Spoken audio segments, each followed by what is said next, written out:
terms of a period and thinking about it, we think about this as Jim Crow, right? You have a brief period that's considered Reconstruction that is kind of promise. We have the 13th, 14th, and 15th Amendment, right, that allow for certain kinds of protections under the Constitution.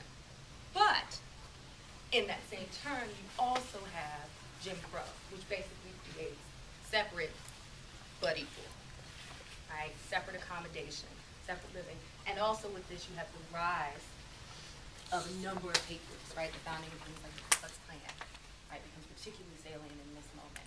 Now again, we tend to map this in terms of a racial history, but how does that particularly impact Black women, right? How do we then talk about not only are these women not allowed to vote, to move, and to be in certain spaces, right, but are also facing certain gender strictures that are very, very prominent within Black communities as well, right? So it's also rallying against this idea that I am either Black or woman, right, but not a Black woman.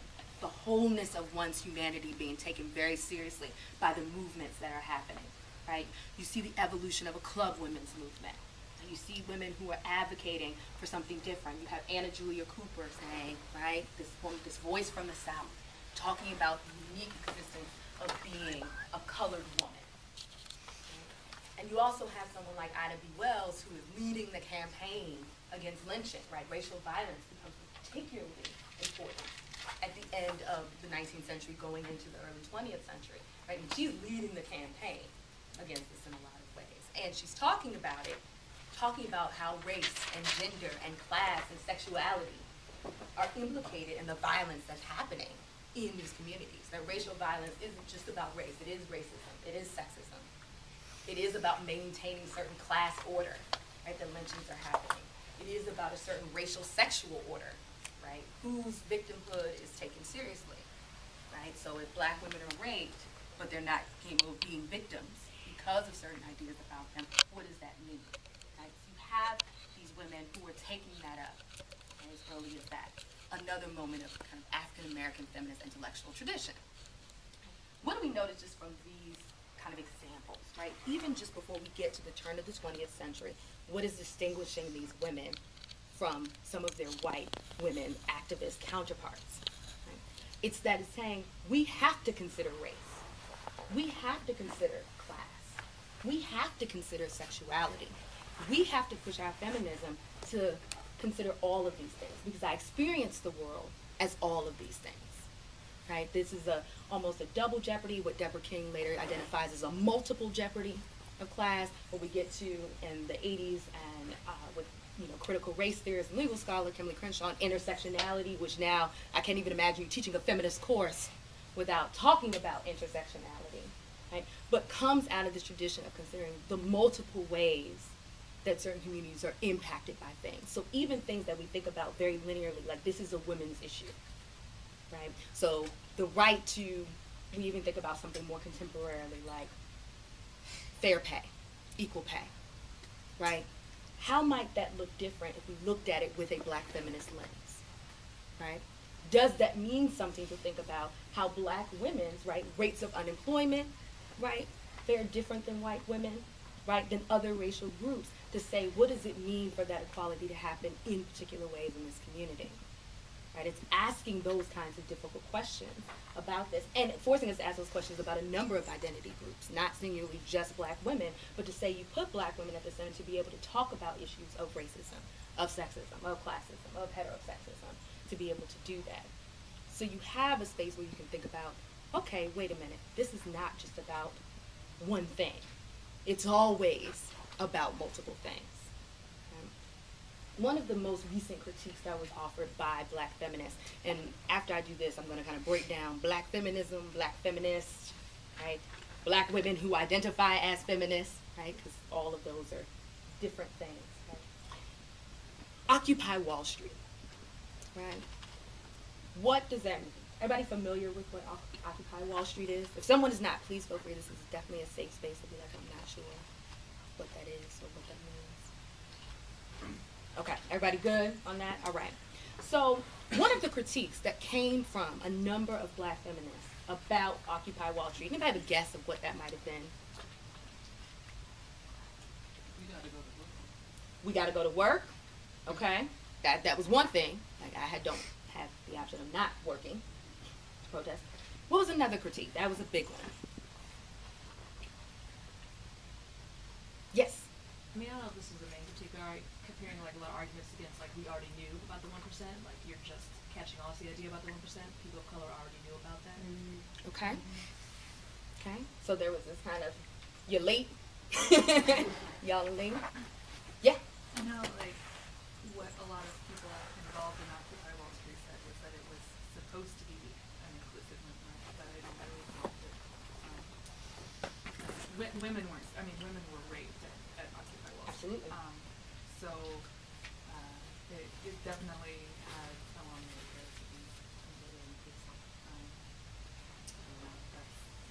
But like the issues that the movement was seeking to address, I don't know that they pertain to everyone in the 99%. Okay. Inclusivity. Any other thoughts?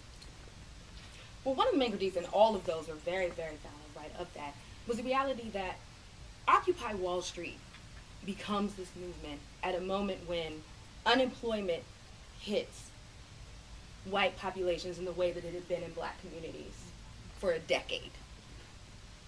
So this question of you're late, why was that question not asked earlier about these gross disparities between the wealthiest 1 to 2% of our country and everybody else, when in fact, right, some of the hardest hit by the economy, right, were particularly black and brown women, more specifically, right, when we implicate gender in this as well, right? That was something that was left out of the conversation, right? Unemployment has hit this rate. It's like, wait, it's double that for African American men, and had been at that rate for 10 years before this conversation even happened, right? So black feminists pushing that issue is saying it's not that we're not supportive of the idea of protesting against this gross disparity, but that disparity only matter to you when certain bodies in particular are affected by it, right? So in an effort to be this kind of progressive front, you actually kind of showcase and display the real tensions and divides that do exist, right? So that was a very real kind of critique of Occupy Wall Street that came from these women, that came from black feminist circles, saying, why do we care now, right? Because it affected a certain kind of community and a certain sector of people. Now we have to take it seriously. Now we have to protest. Right? And there is this idea of inclusivity and what it means to take off work to go protest something, even if you have the time, right? Or demanding the right to work when certain women are demanding, like, I'd like to not have to work because I've had to work. I've never not had to work, as a question. So that was something that came out of a space of black feminists protesting against that, right? Black feminism as a space is somewhere to think about an intellectual tradition, right? A certain way of approaching and thinking about activism, right? And then you have black women who identify as feminists, right? Black women who identify as feminists but not necessarily black feminists, right? That distinction is very interesting. If I am a black feminist, I am a feminist, and then you look at me like, oh, she's black, right? So what does that mean, right? Why might someone make that distinction between the two? Do we feel the distinction between the two? Yeah. Well, I think it goes back to like what you consider your first identity when you're saying I'm either like a woman or I'm black. Like people's own personal choices in terms of what they identify with first. Okay. Okay. Now, a lot would say that there's an investment in this history of what feminism, right? Because if I just say feminism, right, without qualifying anything, I've associated and implicated whiteness. Right? That becomes a really interesting idea, right? That I've already implicated. If I say the mainstream feminist movement, that is already indicative of whiteness without me even saying anything. Now, when I say black feminist, right, to take black as a term, particularly as some kind of political identity, right, as a political space, right, to say that I have students in my class and we went back and forth with this of, can non-black bodies be black feminists? Right? How does one do that? Where they do that at is what somebody asked me when I tweeted that. I was like, can this be that, right? And I was like, oh, okay. And that was a really fundamental question, right? As someone who's teaching black feminism in the space of the academy, particularly in a space, right, where I'm engaging a diverse body of students who I'm asking to think critically about black feminist thought. And they're like, yeah, I'm for this. I get it, right? Like, I get it. But am I a black feminist? Do I have access to that identity? Right? Because there's this idea we say feminism is for everybody, right? You've seen those shirts, those buttons, right? Those fly things. But is black feminism for everybody? Right? To ask that question as a space. And so we didn't come to some great resolve, right, as we often did not in our class about very complicated questions.